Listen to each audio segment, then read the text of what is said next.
morning, everybody. This is Adam Brown, A Brown ESQ, and we're back with another video from the Appellate Corner.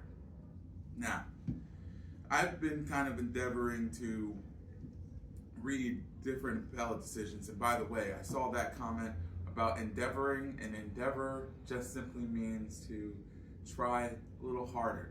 I've been trying harder to kind of update you on these opinions, but I've been a little selfish because these opinions, my favorite opinions to read are family court opinions. I like the tax ones, I like the criminal ones, but my absolute joy is the family ones. So I got a family court opinion here that just came down on the 29th, but before that, it had been very bare from the appellate division. They hadn't been releasing these family court opinions.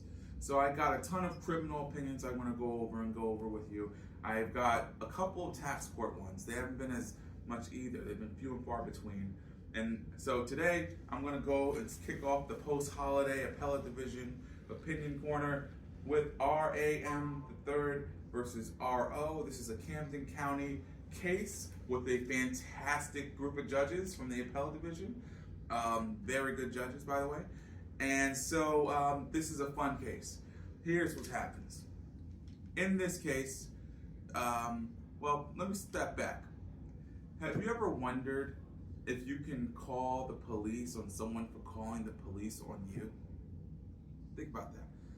I don't know about you, but in this case, the person took offense and exception to the fact that this individual called the police on them 17 times, and they called the Division of Child Protection and Permanency numerous times, and they filed a restraining order. And this person who called the police on the plaintiff was the defendant in the case, his ex. His ex did this.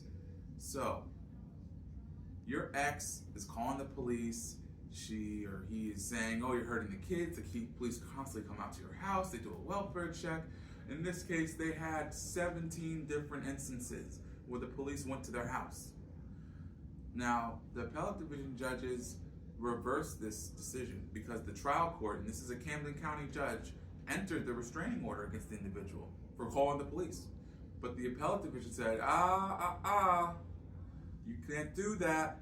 Not because it's against the law itself, it's the way it was done.